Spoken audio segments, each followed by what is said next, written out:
I was living alone in a one-room micro house and facing my first Halloween alone. That, in itself, was weird. But it got even stranger when, a few days before the 31st, a girl from the neighborhood disappeared without a trace. No one had any idea why she left, but the cops suspected someone had kidnapped her, which set off alarm bells for everyone, especially the dads in town. They tried their best to make their kids feel safe to go trick-or-treating on Halloween. The news spread like wildfire, and the whole town trembled with fear, worried that the kidnapper might take advantage of Halloween to abduct more people, especially children. Despite my own nerves, I wasn't going to let that ruin my plans. I decided to stay home and hand out candy instead of going out. It was my first time doing this after years of being the kid who asked for candy. It's amazing how time flies. I was 19 years old now, all grown up, and it was my turn to give candy to the little sugar-hungry monsters knocking on my door. To my surprise, the streets were much more crowded than I expected, considering the situation. Many dads were taking their kids out for candy, and things felt safer than I had imagined. By about 10 p.m., most of the kids were going to bed, and things started to calm down.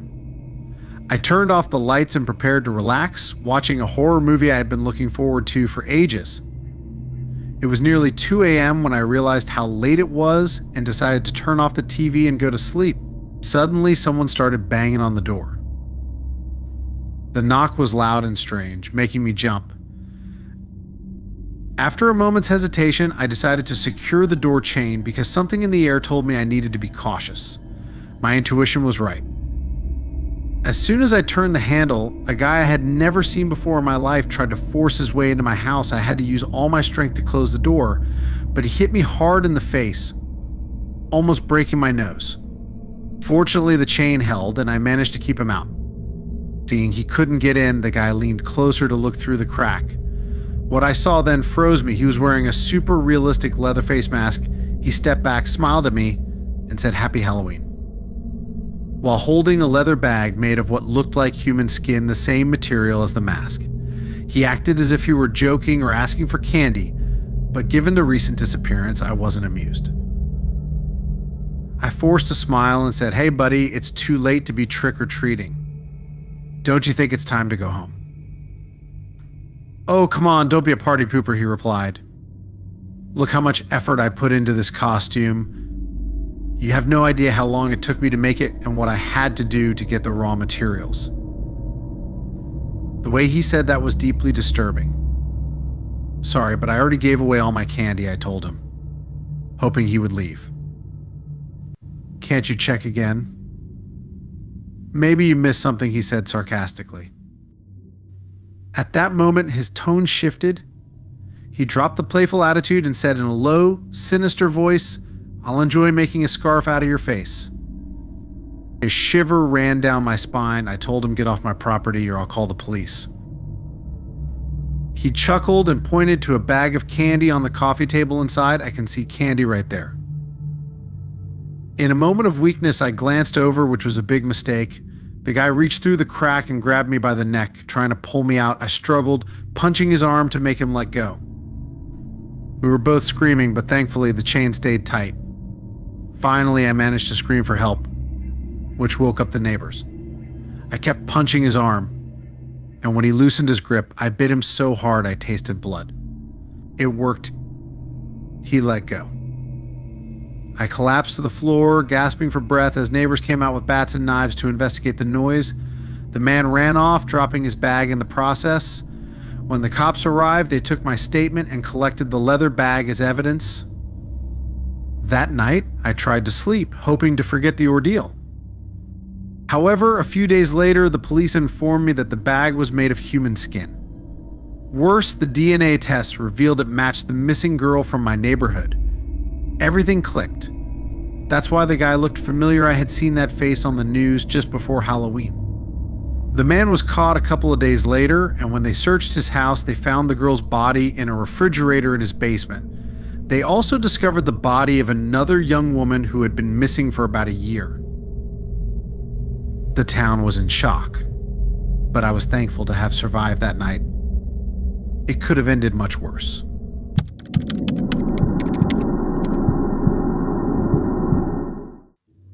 This happened when I was about 8 years old. I was a hyperactive kid and was often left to do whatever I wanted, so I didn't hesitate to pick on the younger kids. In short, I wasn't the best kid on the street, that's for sure. My mom gave me everything I wanted, and my dad thought indulging me was the right way to raise me. Obviously, they were completely wrong, and that had a very negative impact on my life. I didn't have many friends because the kids in the neighborhood saw me as a threat. Even though their parents always complained about my attitude, my parents just brushed it off and said I was the best, that the others were just jealous. Let me tell you something, when a parent minimizes their child's antics and supports them, even when they're wrong, that child will never grow up well. My parents made me feel like I could do whatever I wanted, and no matter what I did, they would always be on my side. It's true that parents should support their children, but they shouldn't do so blindly or without setting boundaries. It was just before Halloween, and the whole neighborhood was putting up decorations. As always, being the spoiled child, my dad bought me a ton of decorations, enough to cover a mansion.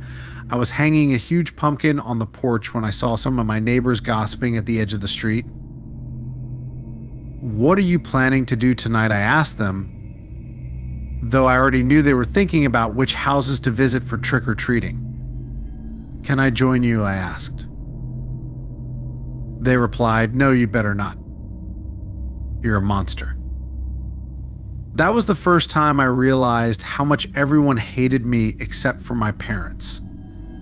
And believe me, it felt horrible. But I was only 8 years old and had no one to tell me what was wrong with me. My parents always made me feel perfect, and that's what I believed. But the rejection from all my neighbors and schoolmates made me think otherwise. After that, I ran to my room and cried in the bathroom for a while. Then, filled with rage, I decided that I would go trick-or-treating on my own and collect more candy than everyone else. I was very resentful, and like any spoiled child, I wanted to show the other kids that I was better than them. When night came, all the kids came out in their costumes. I lit the candles in my pumpkins with my dad and prepared for my own adventure. I didn't tell my parents that no one wanted to play with me. I wanted to keep them out of it. I dressed up as a vampire, grabbed my bucket, and went outside to collect treats. The other kids were crowding the houses, shouting trick or treat, but I was determined to do my own thing. I started going house to house, asking for candy. But because of my bad reputation in the neighborhood, no one would give me more than 2 small pieces. One homeowner even blurted out, "Why are you trick or treating? Your daddy can buy you anything you want. Get off my porch, spoiled child." Tears began to fall from my eyes, and I couldn't take the humiliation anymore. So I decided to run away and hide from my miserable life. I ran into the woods aimlessly that Halloween night, lit only by the moonlight. I didn't care where I went. At that moment, it never crossed my mind that the woods were not the best place for an 8-year-old boy. After about 10 minutes of running, I sat under a large, leafy tree and cried my eyes out. I felt very lonely and humiliated, but being 8 years old, I couldn't recognize that it was my own fault. I thought everyone else was just evil. I don't know how long I was like that until I heard voices in the distance. I stood up and saw a wooden house hidden among the trees. I could see the shadows of a man and a woman behind the curtain, and they seemed to be arguing. Curiosity got the best of me, and I walked slowly toward the house to see who they were. I read the name on the door, Mr. and Mrs. Gibson. I had never heard of them, but that didn't surprise me because they lived far from everything. I approached the front door to listen to what they were saying. I heard the woman yell, "I'll never let you have the key. You're a junkie, and you don't deserve my hard-earned money." Suddenly, I heard a punch. Mr. Gibson had slapped his wife, and I saw her fall to the floor through the crack under the door. It was quite a shock.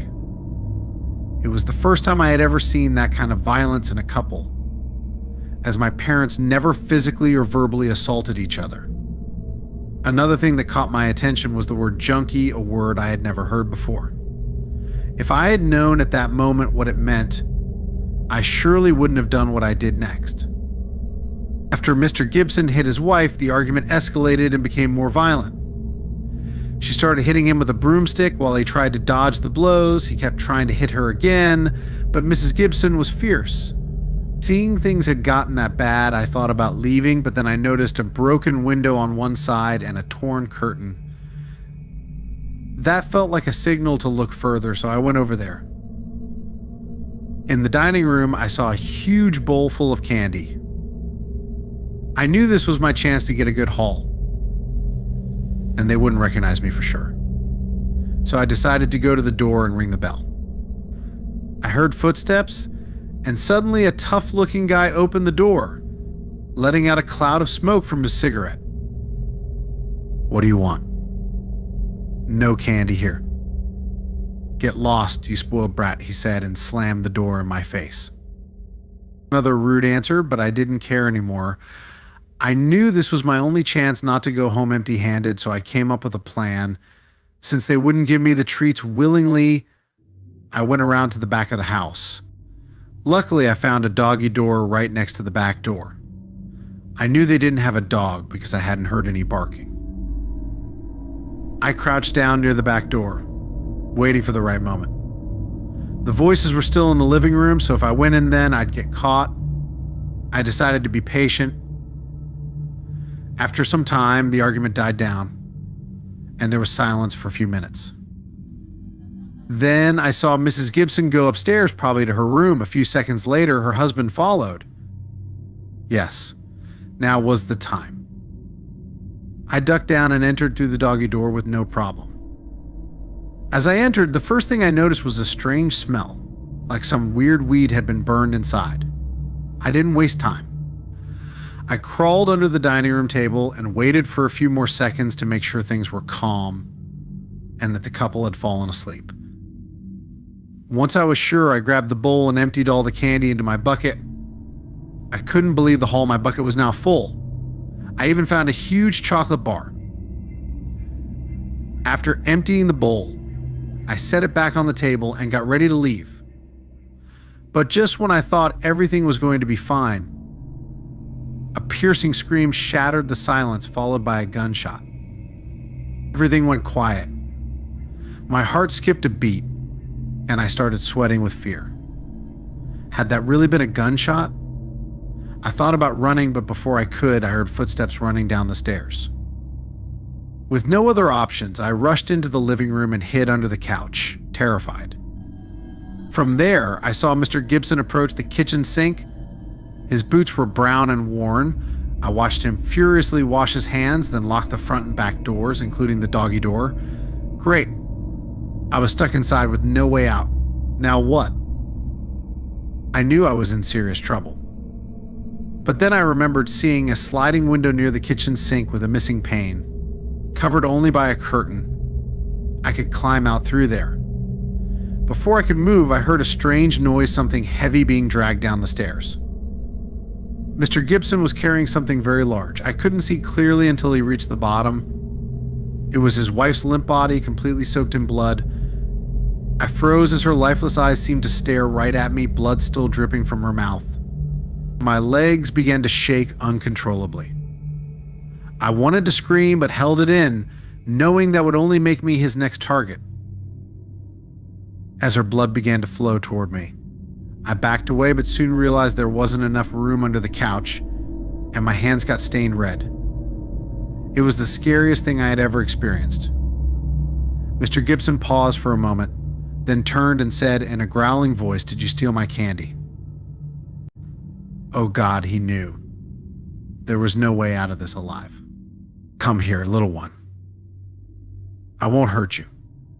I have more candy for you," he said in a feigned, calm voice. But I knew better, it was a trap. He began searching the living room, turning over furniture, kicking things out of his way. When he got close to the couch, I bolted, kicking him in the groin on instinct. He doubled over in pain, and I seized the moment to run to the kitchen window. I almost made it, but then I heard the shot. I froze, expecting to feel the bullet hit me, but it missed. The bullet went through my coat, nearly grazing me. Without wasting another second, I jumped over the counter and escaped through the broken window. I could hear his footsteps behind me in the woods, but I kept running, not daring to look back. Finally, I saw the city lights and heard my parents calling my name. I ran straight to my dad, collapsing into his arms. As soon as I could catch my breath, I told them everything. My parents called the police immediately. They went to the Gibsons' house and found Mrs. Gibson's lifeless body and her dead dog in the bathtub. But there was no trace of Mr. Gibson. He was never found and is still on the city's most wanted list. After that night, I never went trick-or-treating again and learned that breaking into other people's homes was a terrible idea. It was nearly the last mistake I'd ever make.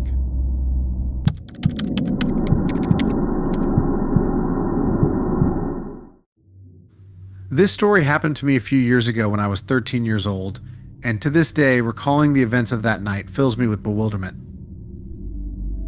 I am the oldest of 3 siblings. My younger brother Chris was 9, and my sister Sophia was only 7. They were a pair of very naughty kids, and I was already at that stage of wanting to be treated like an adult. That Halloween, my parents decided to take us to a family event. I wasn't sure if I wanted to go because I felt like I would miss out on the fun with my friends. But in the end, I didn't complain too much. We were almost there, and in the car, Chris was dressed up as a pirate, and Sophia looked like a sparkly fairy with her frosted wings. My mom kept insisting that I wear a costume too, but I didn't want to. I felt too old to dress up like my younger siblings, so I just wore a sweater with a skull design to avoid complicating things. When we arrived, we went downstairs and approached a huge building. After waiting in line for a bit, Dad handed the tickets to the guy at the entrance, and we finally got in. Truth be told, we could barely fit in the hallway. The lighting was dim, and it was decorated with a lot of scary stuff: pumpkins, ghosts, skulls, red lights, and spooky details everywhere. At the end of the hallway, we had to turn left, and suddenly a guy in a black and red striped shirt appeared. His face was disfigured, and he had a glove with blades in his hand. He looked like he had been nailed to something. The sight really scared me. Chris and Sophia started screaming like crazy while my dad just laughed at them. "They're easy to scare," he said, chuckling. I wasn't scared. Well, okay. I was a little shocked when he suddenly appeared, and I admit I screamed a bit. But it was only because of the surprise. Afterward, I realized he was just a guy dressed up as a character from a horror series from the 80s or 90s. So I thought, is this supposed to be scary? We continued walking through the event. On the wall, there was a basket full of candy. "Why don't you want some, Nick?" my mom asked. "No, thanks," I replied, while Chris rushed over to get some candy. As we continued on, I started thinking the event was like one of those old movies my parents used to watch, as most of the characters seemed a bit outdated. Every time a new character appeared, Chris and Sophia would squeal, and it was starting to annoy me. We were moving at a snail's pace, so I decided to hurry up a bit. We passed some black curtains, and I suddenly heard Dad's voice behind me, followed by my brother's screams. My parents were laughing, and I felt like they were making fun of us. What the heck is this? Is this for real? I thought to myself. At that point, Mom asked, "Aren't you going to get some candy, Nick?" She had asked Chris the same question earlier, and it infuriated me. I was entering my teenage years, and I was at that stage where I hated being treated like a child. I was easily irritated, so in a fit of rage, I yelled, "That's enough. I hate this. I want to leave." Then I started walking toward what I thought was the exit. It wasn't long before someone grabbed my shoulder. "Hey, Nick, where do you think you're going? What kind of way is that to treat your mother?" my dad said sternly. I looked at my mom and could see the disappointment on her face. That made me feel bad, so I apologized to her, feeling a bit uncomfortable. I told her I was having a hard time with all the creepy stuff in the event. I tried to pull away from Dad's grip, but he held on tight. "I just don't like this. It gives me a bad feeling," I blurted out. "I don't say stuff like that," Dad snapped. "Dad, I'm not a kid anymore," I replied, frustrated. At that point, I finally managed to pull away from him. I started dodging people, ignoring their screams and the monsters trying to scare me. I just wanted to get out of there. As I walked, I noticed a section of the wall that didn't seem to fit in, and it was a bit uncovered. I approached some stairs that led to a door. Quietly, I slipped through, closing the black curtain behind me so they wouldn't know where I had gone. I went down the stairs and found myself in front of a huge metal door that said exit without a second thought. I tried to open it, but it was locked. "Great," I muttered to myself. Even though I knew it wouldn't work, I kept trying until I got frustrated and gave the door a hard whack. That's when I started hearing a strange noise from the other side. It sounded like grunting. I thought, oh no, this is part of the event, right? I kept walking down the hallway to the left. At first, it seemed like a dead end, but then I noticed an old wooden door on the right. It looked neglected. After a bit of struggling, I managed to open it. As I entered, I saw that the room was full of old furniture, but there was a path at the back. I closed the door behind me and continued. Suddenly, something appeared from behind a metal column. It was a pale, bald, and completely naked figure crawling on all fours. My heart immediately skipped a beat. "What the hell is that?" I whispered to myself. "Okay, this isn't funny anymore. This is weird. I want to get out of here," I thought, but just then the ground vibrated beneath me, and the creature let out a strange shriek. It was unlike any sound a human could make. I started feeling dizzy, so I turned and tried to open the door, but it was locked. No, I muttered in panic. A shiver ran down my spine as I realized the creature had stopped screeching and was now staring at me with creepy, reptilian eyes. At that moment, I made a decision. I threw myself towards a nearby shelf to escape without having to face the creature. But then I felt a cold, long hand grab my ankle. "Let go of me," I screamed in panic.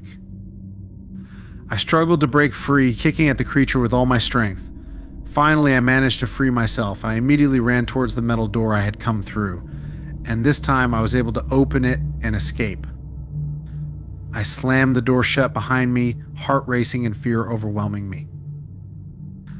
I don't have a clear memory of what happened next, but I know I ran through a maze of hallways and nooks until I finally found my family. I told them everything I had seen. We all decided to talk to the event staff. "What exactly did you see?" one of the managers asked. I don't know exactly. Something weird and dangerous, I told him. The employee, visibly confused, just said, "I don't know what you're talking about. There's nothing like that here." Long story short, no one did anything. My parents, my siblings, and I just left. To this day, I still wonder if it was all some kind of elaborate joke or if there really is something terrifying locked in that basement.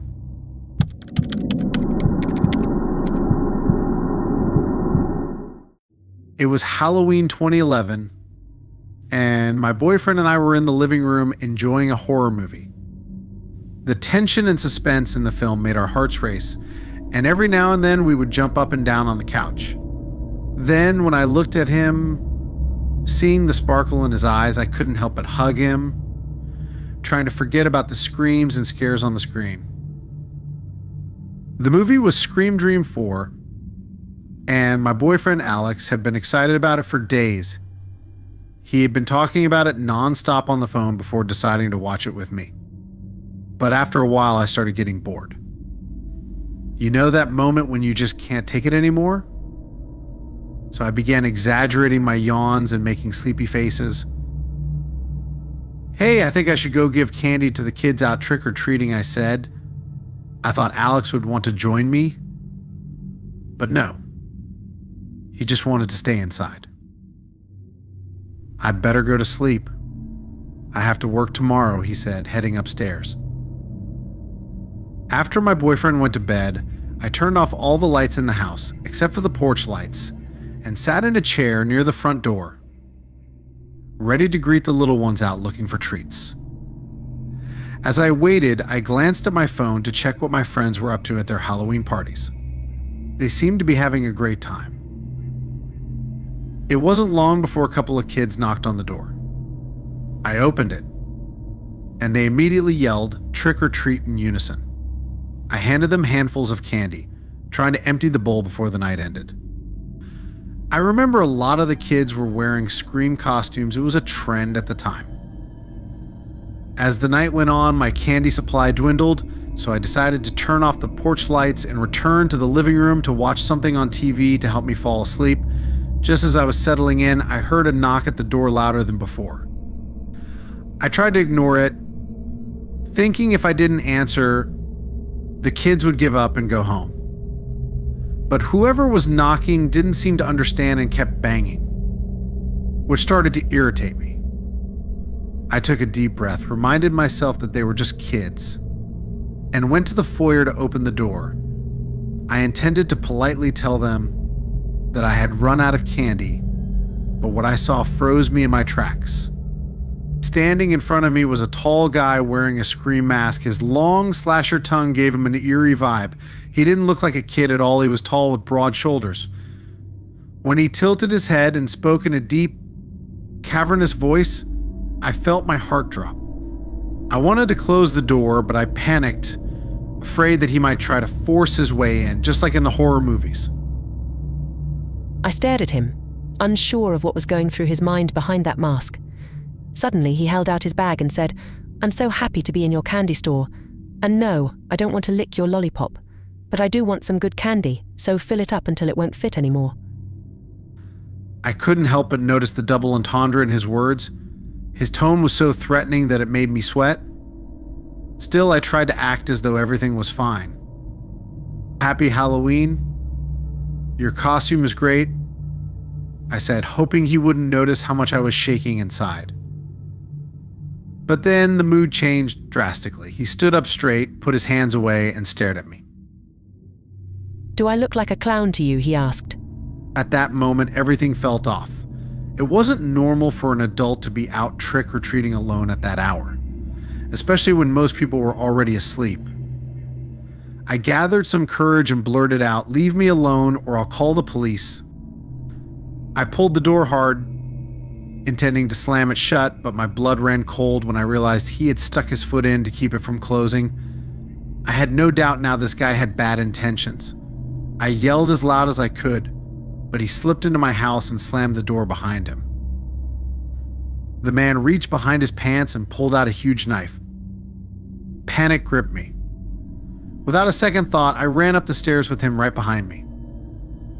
When I got to my room, I quickly closed the door and noticed something strange. There was a pile of pillows in the bed where my boyfriend should have been. At that moment, I heard the man's footsteps behind me. I turned around and saw him standing in the doorway, slowly moving toward me with the knife in his hand. "Come on, honey. Are you expecting someone to come save you? If only you knew how much I hate loud, annoying girls like you," he said. Something clicked in my head. Even though his voice was distorted, it sounded familiar. "Alex, is that you I asked?" He started laughing, and I realized it was him. My stupid boyfriend had been playing a prank on me to scare me for Halloween. I took a deep breath and relaxed, knowing it was just a joke. Alex took off his mask, and I walked over to him, ready to scold him for terrifying me. But then he stopped laughing and looked at me with a strange expression. His eyes had a dark intensity that made me uneasy. He was smiling, but his smile didn't match the sinister gleam in his eyes. "Is something wrong?" "Alex," I asked, my voice trembling. "Yes, you weren't supposed to recognize me, but you did," he replied. I was about to respond, but the words died in my mouth as I felt a sharp, stabbing pain in my abdomen. I stood there, completely paralyzed with shock, as Alex plunged the knife into my stomach. I looked up at him with wide eyes, meeting the most chilling look I'd ever seen in my life. 1,000 questions ran through my mind, but I couldn't speak. I just stared at him, feeling my body begin to fade as my vision blurred. Then, with the same evil look on his face, he said, "I'm sorry, my dear," and stabbed me again. Everything went black after that. When I opened my eyes, I was in a hospital bed, hooked up to various machines, and my entire abdomen was bandaged. My mother was by my side, and she was the one who told me what had happened after Alex stabbed me. It turns out that a neighbor, who was awake at the time, had seen the masked guy knocking on my door.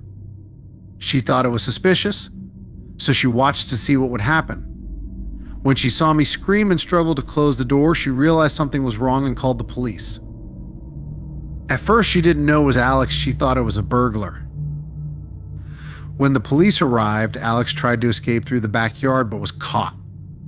They found me lying in a pool of blood in my bedroom. At first, they thought I was dead, but when they checked my pulse, they realized I was still alive. They immediately transported me to the nearest hospital. My mother told me that I came very close to dying that night. The doctors didn't give her much hope due to the severity of my injuries and the massive blood loss, but miraculously, I survived, mainly because I had been helped in time before I bled out. That neighbor was definitely my guardian angel that night. Alex was sentenced to 18 years in prison for attempted murder, a sentence that I thought was quite low for someone who premeditated the murder of his partner in such a cold manner, without showing an ounce of compassion or remorse. But the justice system isn't perfect. Alex and I had been dating for 6 months, and to this day I still don't know what his motive was. We didn't have any problems, and there was nothing he could have wanted from me, nothing like money, jewelry, or anything of value. There seemed to be no reason for him to want to kill me, other than the pure pleasure of it. Thinking about that still sends chills down my spine. This experience is a reminder that monsters do exist, and sometimes they are much closer than we think.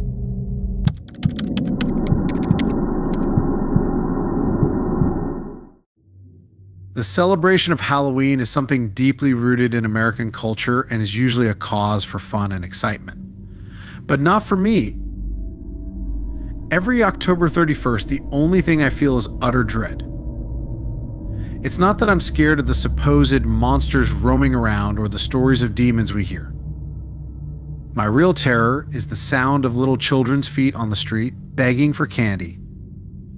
This experience I'm about to tell you is the reason for it all. 5 years ago, I was very excited because I had finally bought a house. It was newly remodeled, and at the time, all I could think about was how amazing my new home was. I had been dreaming of owning this house for a while, and when the opportunity came, I didn't hesitate. It took all of my savings, but I was thrilled with this new acquisition, the most important one in my life so far. The house not only looked great, but the price was a bargain because it had suffered a horrible fire some time ago. I didn't know much about the fire, but that's why the sale price was so low. It was one of the reasons I had decided to buy it. Moving into this new house represented a fresh start for both me and my 2-year-old daughter, Mia. Being a single mom wasn't easy, but Mia was the best thing in my life. And I was determined to give her everything she needed. The first few months were great. I adjusted well and made a lot of friends in the neighborhood. As summer came to an end, Halloween was fast approaching and decorations started popping up everywhere. I was excited to celebrate my first Halloween in the neighborhood. It was October 31st, 2012. The day was perfect. People in costumes filled the streets, and by 5:30 I started hearing knocks on my door. I opened the door to see a group of adorable kids all dressed up and smiling as they shouted, "Trick or treat." I gave them as much candy as I could, and they left very happy. The next few hours were a repeat of that scene, and with every new group that arrived, my heart filled with joy. I thought about how cute Mia would be when she got older and could dress up and go trick-or-treating. I spent the night handing out candy until it got late. It was around 11 p.m. When the knocking finally stopped, I realized I had run out of candy and decided it was time to close up for the night.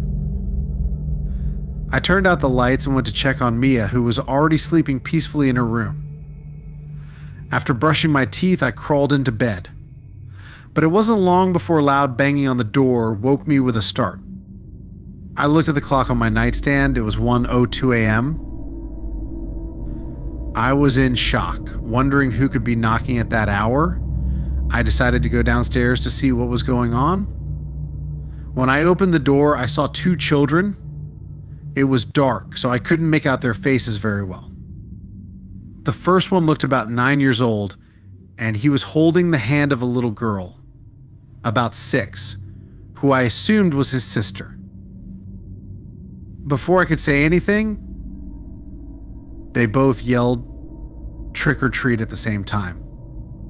I didn't understand what these kids were doing out so late, so I blurted out, "Hey, it's really late. You should go home and go to bed. I'm out of candy." At that point, I noticed they looked annoyed that I didn't have anything for them. They frowned and repeated "trick or treat" in a much more intense tone. I started to get a little scared and said, "Really, you guys should go home. It's not safe to be out this late, and this isn't the time to play." All I got in return was heavy silence and their angry stares. I figured they were playing a game, so I wished them good night and closed the door. I walked up the stairs thinking about how strange the encounter had been. A few minutes later, I started hearing strange noises coming from the kitchen. I thought it might be burglars, so I grabbed a tripod from the cupboard and ran to check. But when I got to the kitchen, I froze. The same two kids were standing there, and one of them was holding a lighter.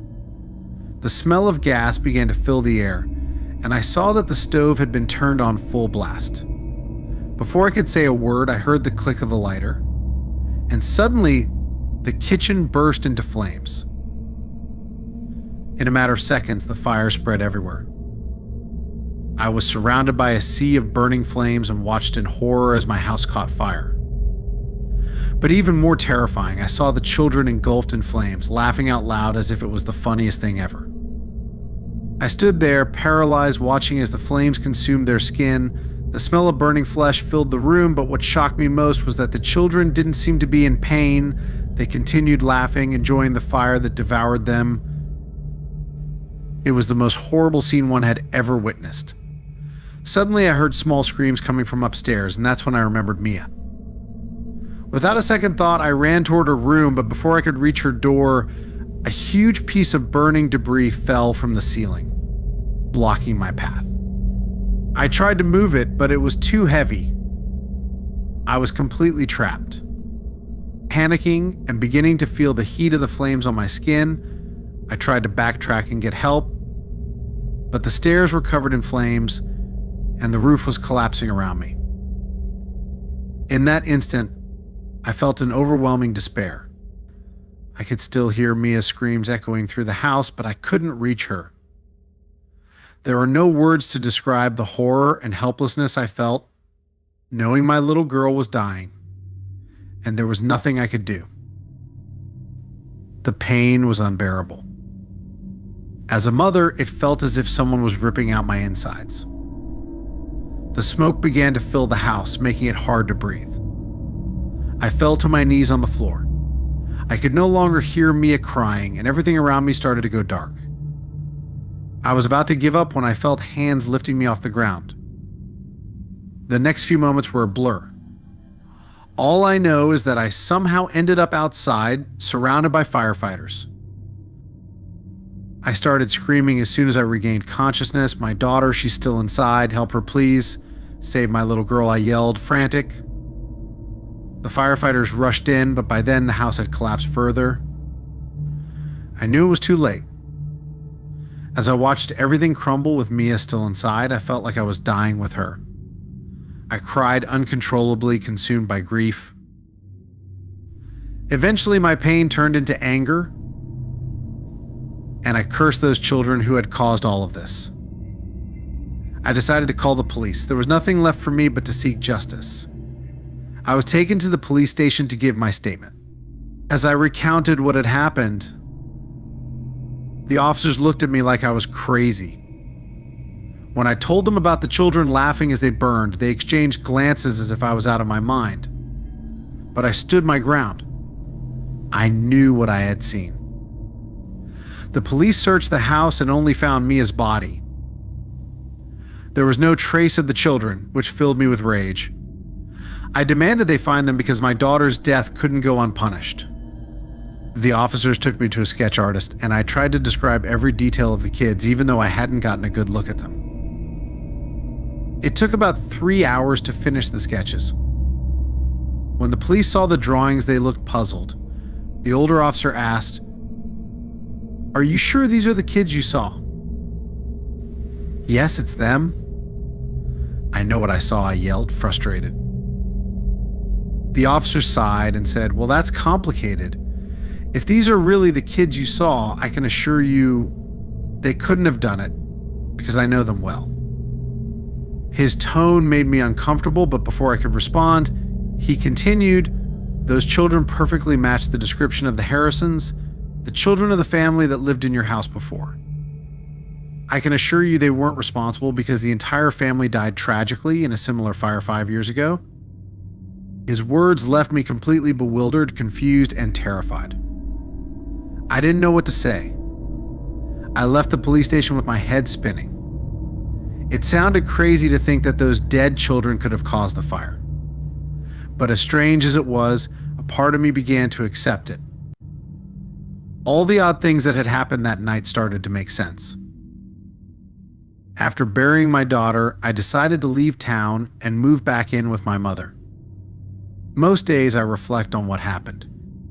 It's sad to think there's no justice for restless spirits that harm the living and take the lives of innocents like my little girl. There is nothing I can do to ease the pain. Sometimes I find myself wishing I had given those children a couple of pieces of candy that night. Maybe if I had, they would have left my daughter and me alone. It's been 12 years now, and today my little girl would be 14. There isn't a day that goes by that I don't think of her and of those infernal children who took her from me. I hate Halloween, and I always will.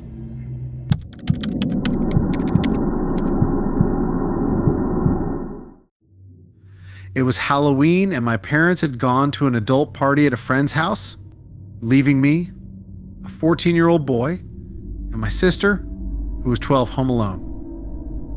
It was our turn to hand out candy to the neighborhood kids. We lived on a small farm surrounded by more farms, so Halloween here was always pretty quiet. My sister was already at that stage where dressing up and going trick-or-treating seemed like a total embarrassment to her. Meanwhile, I preferred staying home and playing video games with my friends. The only problem was that our parents had forgotten to buy candy. They told us to split whatever we could find in the kitchen, so we were left with fruit and pretzels. That was a little embarrassing since the kids were only expecting to get candy on the one night of the year they were allowed to.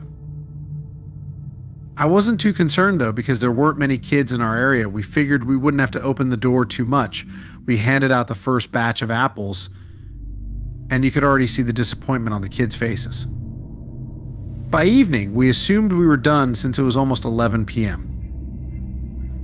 But just as we were about to relax, someone knocked on the door. It was late, and I really didn't want to open it again, but I thought it might be younger kids, and I didn't want to seem rude. So I went over, opened the door, and was shocked to see 4 very tall guys standing there dressed in robes and holding open pillowcases as if they were expecting candy. Sorry guys, we're out of candy, I told them nervously. We've been handing out apples all night, but I have some pretzels if you want them.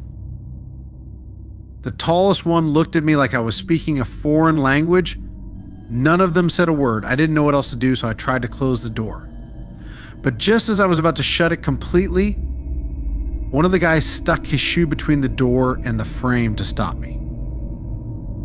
I opened the door again, ready to ask what the problem was, but at that moment, all 4 of them pushed the door open and barged in. Run and hide, I yelled to my sister immediately, but before I could react, they pushed me to the ground. One of them pulled a baseball bat from under his cloak and, in a serious tone, said, "We didn't come for candy." I tried to get up from the floor, managing to sit up on my hands and knees, but one of them kicked me hard in the stomach, knocking me back down. I tried to scream, but living on a farm far from the neighbors, I knew no one would hear me. Still, I kept trying. Halloween's the one night people don't think twice if a kid is screaming, one of them said, laughing as they looked down at me in those strange robes. I don't know what you want, but I can give you money if you leave us alone. Please, don't hurt us, I begged, trembling. I expected them to take me seriously, but they just laughed. Look at the scared little baby. Where's your daddy to save you now? One of them mocked, jabbing the bat into my ribs. I tried to get a glimpse of their faces. They looked too young to be doing something so horrible, definitely not mature enough for what they were about to do. As I crawled into a corner of the room, clutching my ribs in pain, I listened as they discussed which rooms they would search and what they would steal. Two of the boys dragged me away while the others searched the house for anything they could take. At one point, I saw my sister Louisa hiding on the roof, peeking out of her bedroom window. The guy who had me grabbed me by the shirt and pulled me toward the barn. He opened the barn door and shoved me inside, threatening me with the bat. He made me roll around in the mud and started filming me with his phone while forcing me to do humiliating things. I was terrified, tired, confused, and sore. I felt completely embarrassed by the torture they were putting me through.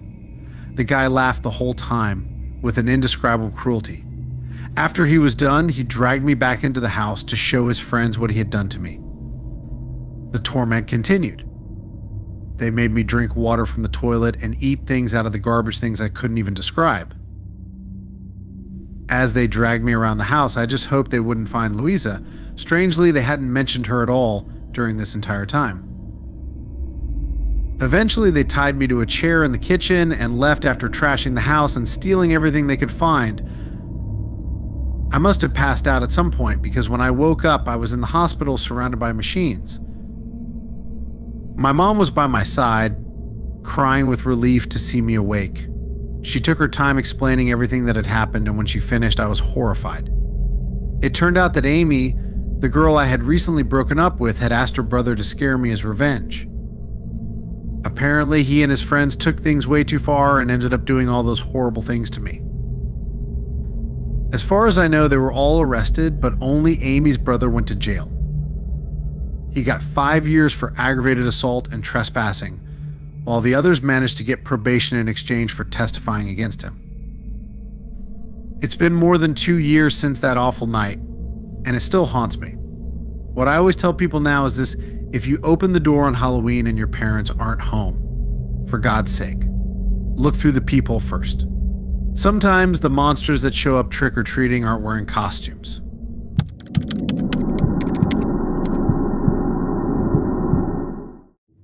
Every town has its secrets, and ours was no different. The children in our town always spoke in hushed whispers about the forgotten house on Hollow Street. Tucked away at the very edge of town, it was hidden behind overgrown trees and thick vines that seemed to want to pull the house into the earth. No one remembered who had lived there last, and no one dared to visit. As the years passed, its reputation grew more sinister with every story passed down from child to child. Halloween was approaching, and like every year, the older kids dared the younger ones to get as close to the forgotten house as possible. The dare was simple: knock on the door and come back with proof that you'd been there, a leaf from the porch, a photograph, or a small rock. Easy enough, it seemed, except for the fact that no one ever talked about what really happened when they got close to the house. I was 14 that year, and I'd heard all the stories how some kids claimed to hear whispers from inside the house or how they saw shadowy figures move past the windows.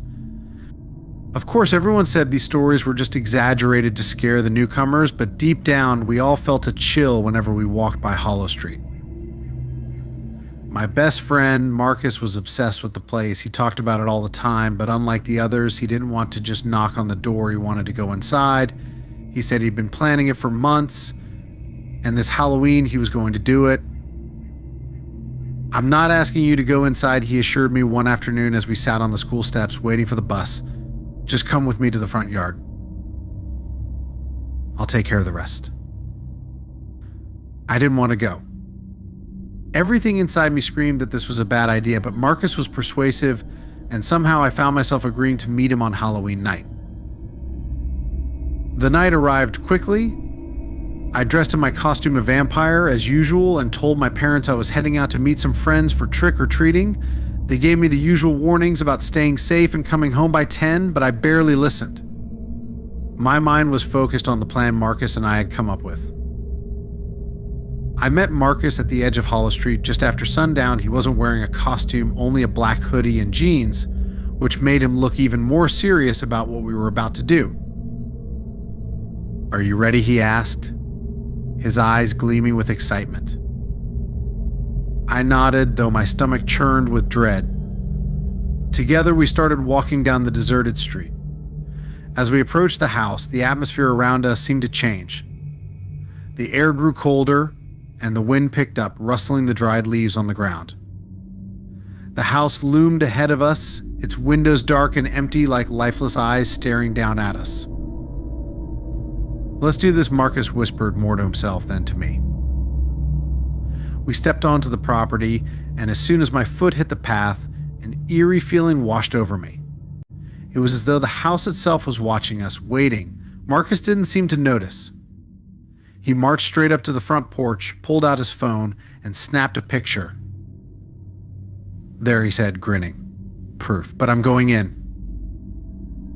My heart raced as I watched him approach the door. It looked swollen and warped from years of neglect. The porch creaked under his weight as he reached for the doorknob. "Are you sure about this?" I asked, my voice shaky. "I have to know what's inside," he replied. Before I could stop him, Marcus turned the knob and pushed the door open with a loud groan. The inside of the house was pitch black, and a gust of cold air rushed out, carrying with it the scent of damp wood and something else, something faintly metallic. Marcus stepped inside without hesitation. I stood frozen at the edge of the porch, my breath visible in the cold night air. Part of me wanted to run to get as far away from that house as possible. But I couldn't leave Marcus behind. "Marcus," I called out softly. There was no answer. I stepped forward and peered into the darkness, straining to see any sign of him. That's when I heard it, a soft, low whisper, like the sound of someone speaking from the depths of the house. It was faint at first, but it grew louder and more voices joined in, whispering in unison. My heart pounded in my chest as I tried to make sense of what I was hearing. "Marcus, come on, this isn't funny," I shouted, my voice shaking with fear. Still nothing. I could feel the hair on the back of my neck standing on end. Something was wrong. I took another step inside, the floor creaking beneath me. The whispers grew louder, more insistent, as if the house itself was trying to speak to me. Suddenly, the door slammed shut behind me with a deafening bang. I spun around, reaching for the doorknob, but it wouldn't budge. Panic surged through me as I pounded on the door, screaming for help. Then into the darkness, I heard Marcus's voice. It was soft, distant, but unmistakably his.